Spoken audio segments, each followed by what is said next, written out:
안녕하세요. 지난 시간에 이어서 이번 시간에는 등가속도 직선 운동에 대한 이야기를 할 겁니다. 이걸 하기에 앞서서 복습을 좀 할게요. 지금까지 했던 내용을. 우리는 첫 번째 변화량이라는 개념을 배웠습니다. 변화량이라는 것은 나중값에서 초기값을 빼준 걸 의미합니다. 그래서 얘를 어떻게 정했냐면요, 얘를 갖다가 나중값에서 처음값을 빼준 겁니다. 이거의 예로 델타 t 하고요, 델타 x가 있었죠. 우린 얘를 갖다가 시간이라고 했고요, 얘를 갖다가 변위라고 했습니다. 물론 델타 t는요, t 파이널 마이너스 t 이니셜, 델타 x는요, x 파이널 마이너스 x 이니셜로 표현되겠죠. 세 번째는요, 속도에 대한 얘기를 했습니다. 요 놈은 시간에 따른 어떤 시스템의 변이량을 얘기합니다. 이걸 갖다가 우리는 이렇게 표현했죠. 시간에 따른 어떤 변이량, 미소 변이량, 이거 갖다가 v 이렇게 표현했습니다. 네 번째는요, 가속도를 정의했어요. 가속도는 시간에 따른 속도량입니다. 요 놈은요, 마찬가지로 시간에 따른 속도의 변화예요. 그래서 엑셀레이터 해갖고 엑셀레이션에서 A라고 했습니다. 그리고요, 다섯 번째로 질량 B라는 걸 했습니다. 매스 레티오. 요 놈은요, M1이라는 질량하고 M2라는 질량의 B는 예를 들어서 여기 M1이라는 물체가 있고요, 여기 M2라는 물체가 있는데 요 사이에 가상의 용수철로 압축되어 있다고 합시다. 압축되어 있는 걸 잡고 있다가 놔주면 튕겨 나가겠죠. 그럼 이쪽으로 얘가 V1을 갖게 될 거고요, 이쪽으로 얘가 V2를 갖게 될 겁니다. 애초에 압축되어 있었지만 움직이고 있는 상황에는 얘가 V1이고 얘가 V2라 했을 때 시간이 좀만 더 지나면 얘는 이쪽으로, 이게 압축이 이제 팽창이 되고 있는 중에는 얘가 더 빨라질 거예요. 이게 V1 프라임 될 거고요, 얘는 이쪽으로 V2 프라임 될 거예요. 요런 게 이제 일반적인 상황이 되겠죠. 이때 얘의 속도 변화량이 요 나중값에서 처음값을 빼준 게 요만큼이라고 한다면, 얘는 이쪽에서 이거에서 빼주면 대충 그랬지만 좀 더 크죠? 이렇게 될 거예요. 요게 델타 V1이 되고요, 요게 델타 V2가 됩니다. 그래서 각각의 크기의 변화는 질량의 그 B에 대해서 요놈은 반대 역수 관계를 갖게 됩니다. 이렇게 역수 관계를 갖는다라고 정의를 했어요. 왜냐하면 가벼운 놈들이 들어봤을 때 가벼운 놈들이 더 빨리 빨라지고 무거운 애들이 덜 빨리 빨라진단 말이죠. 그래서 이걸 이렇게 정의를 했는데, 요 놈하고 요 놈은 값이 항상 서로 반대예요. 이쪽 좌변은 질량 M1의 질량도 M2의 질량도 전부 다 양수니까 이 값이 양수가 될 건데, 이쪽은 하나 얘 V1 델타 V1이랑 델타 V2랑 서로 부호가 반대니까, 서로 방향이 반대니까 이 양수를 만들어 주려면 앞에다가 마이너스 부호를 붙여야 됩니다. 요게 질량 B의 정의였어요. 자, 그리고 또 뭘 배웠었냐면요, 여섯 번째 힘에 대한 얘기를 했습니다.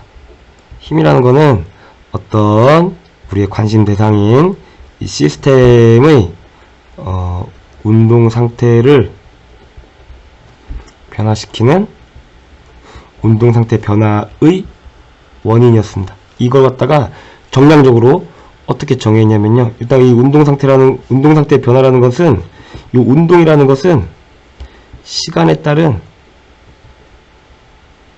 변이를 의미합니다. 물체의 위치가, 시스템의 위치가 달라지는 거예요.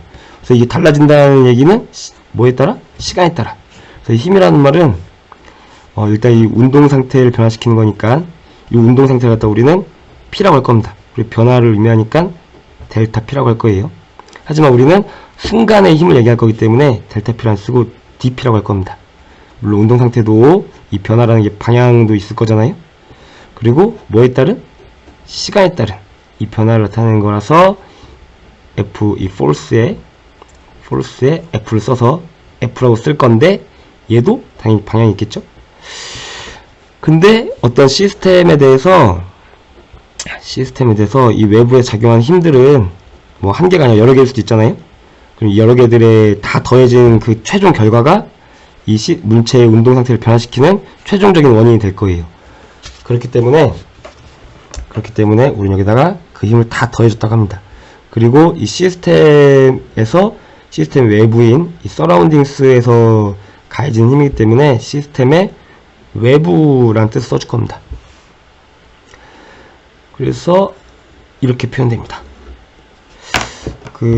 지난 시간에 얘기하지 않았던 외부의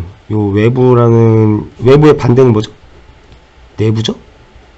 그럼 시스템에 작용하는 내부 힘도 있을 건데, 외부 힘이 아닌 이 내부 힘은 시스템에 뭐 아무 운동 상태 변화에 영향 안 주느냐? 예, 안 줍니다. 만약에 변화를 준다고 한다면, 만약에 여기가 익스터널이고요. 이쪽은 인터널이 됩니다. 만약에 인트라는 인터널 이 R자 내부 힘이 물체 운동 상태에 영향을 준다고 한다면, 재밌는 일이 발생하겠죠? 이 친구가, 머리카락도 있어요. 이 친구가 자기 멱살을 잡아요. 멱살 잡아갖고 이쪽으로 빡 당기는 겁니다. 그러면 내부 힘이 이 사람이라고 하는 요렇게 이 하나의 시스템에서 이 팔이 자기 멱살을 잡는 것도 이 시스템 내부에서 일어난 일이잖아요. 근데 내부 힘으로 멱살을 잡아서 밖으로 팍 잡아당기면 내부 힘이 만약에 시스템의 운동 상태에 변화에 영향을 준다고 한다면 공중으로 붕 하고 날아가겠죠. 그러면 신나겠죠. 하지만 이런 일은 발생하지 않습니다. 왜냐하면 이 시스템의 내부 힘은요, 이 시스템의 운동 상태를 변화시키지 않아요. 선생님, 이 사람이 자기 멱살을 잡아서 팍 잡아 당기면 이 머리통이 원래 여기 있었는데 이쪽으로 획가닥 하고 갈 수 있잖아요. 이런 상황은 우리가 시스템을 이렇게 잡아야 됩니다. 이 머리통을 시스템 이렇게 잡고 이 시스템에 대해서 멱살을 잡는 손은 이 머리통이라고 하는 시스템의 밖에 있는 거예요. 아까는 시스템을 이렇게 전체를 잡았고요. 그래서 이 전체 운동상태 변화가 없는 거고, 내가 시스템을 이 머리통을 잡게 되면 멱살 잡은 손은 이 머리통의 밖에 있는 외부 서라운딩스가 되기 때문에요, 머리통의 운동상태를 이렇게 변화시킬 수 있게 되는 겁니다. 그래서 우리가 어떤 시스템의 외부냐 내부냐를 정하는 것은 고정되어 있는 것이 아니라 그때그때 나의 관심 대상인 이 시스템의 운동상태의 변화를 설명하기 위해서 그때그때 얘의 영역을 설정할 수 있습니다. 자, 그리고요, 7번째로 등 속도 운동에 대한 얘기를 했습니다. 속도가 일정하다는 얘기는 방향도 일정하다는 얘기니까 얘를 갖다가 우리는 속도의 크기도 일정하고 등속 직선 운동과 같은 표현이었어요. 이 속도라는 것은 V죠? V? 요게 일정하다는 얘기입니다. 요게 일정하다는 얘기는 얘의 시간에 따른 변화인 요 값이 없다는 얘기잖아요. 그래서 이게 되는 겁니다. 그리고 우리는 요 값이 dt분의 dx였잖아요. 매 순간적인 값이 일정하다는 얘기는 그 평균값도 역시 일정하다는 얘기입니다. 뭐로? 순간값과 같다는 얘기예요. 그래서 요거랑 요거 끝식을 연결하면요, 요게 뭐가 됩니까? V 델타 t가 되는 거예요. 이 결과를 그래프로 바꿔서 표현하면요, 속도 시간 그래프에서요, 등속도 운동은 이렇게 표현됩니다. 어떤 일정한 값으로 쭉 값이 유지가 되는 거예요. 시간의 변화에 따라서. 그랬을 때 우리의 관심 대상인 요 델타 t라는 시간 동안에 운동 값은 이 값이 요 값이 v0이 될 거잖아요. 요만큼의 값이 델타 t가 되고요. 그러면 요 그래프 아래 요 해당 델타 t 시간에 해당하는 그래프 아래의 요 면적은 v0 델타 t가 되잖아요. 요 값이 요기 되는 겁니다. 델타 x가 되는 거예요. 이렇게 되는 겁니다. 그래서 속도 시간 그래프에서 그래프 아래의 면적은 변이가 되는구나. 변이량이 되는구나. 라는 걸 알 수 있죠. 이 얘기는 굉장히 중요합니다. 우리가 델타 t를 짧은 순간으로 보내게 되면 이렇게 등속도 운동을 얘기하고 있어요. 하지만 등속도 운동을 얘기하고 있지만 속도 시간 그래프는 뭐 등속도 운동이 아니어도 그래프가 어떻게든 그려줄 수 있겠죠. 등속도 운동의 경우에는 이렇게 그려질 뿐이고, 이때 요 값에 대해서 만약에 이번에는 매우 폭이 작은 dt라고 합시다. 이때도 역시 요 면적은 이제 여기에 v0이라고 하면 v0 dt가 되잖아요. 요거는 dx가 되는 겁니다. 이 dt라는 값을 0으로 보내도 마찬가지입니다. 0으로 보내게 되면 뭐 엄청 이렇게 작게 그리면 되겠죠. 그러면 그때 그래프 아래 면적도 이렇게 거의 막대기가 될 거예요. 그래서 속도 시간 그래프에서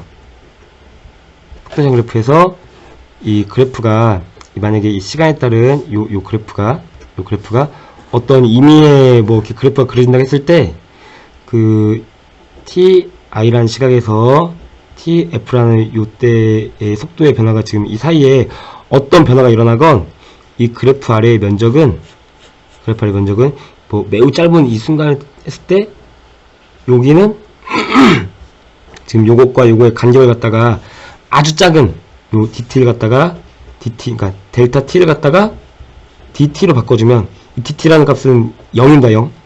그래서 거의 하나의 선 막대가 되는 겁니다. 이거 갖다 싹 다 더해주면 결국은 요 그래프 아래의 면적이 되는 거겠죠. 그래서 이 그래프 아래의 면적이 곧 속도시간 그래프에서 그래프 아래의 면적은 곧 뭐가 됩니까? 변이량이 됩니다. 매우 중요한 얘기예요. 이 그래프 아래의 면적이라는 말은 만약에 속도시간 그래프가 이렇게 밑으로 이렇게 그래프 아래로 내려갈 수 있잖아요. 그러면은 어떤 우리의 여기에 t1이라는 시각에서 t2라는 이 시각에서의 그래프 아래의 면적이라는 것은 요쪽은 그래프 아래가 요만큼이겠죠. 여기서도 그래프 아래의 면적이 이게 되겠죠. 여기는 그래프가 아래에 있잖아요. 그럼 그래프 아래의 면적이란 말은 이 시간 축을 향하는 요 면적이 되는 겁니다. 여기가 아니에요. 그래서 그래프 아래의 면적이 이렇게 되면은 요 빨갛게 칠한 t1에서 t2 사이의 그래프 아래의 면적이라고 하면 요 지금 빨갛게 칠한 요 부분이 되는 겁니다. 여기까지가 복습 내용이었습니다.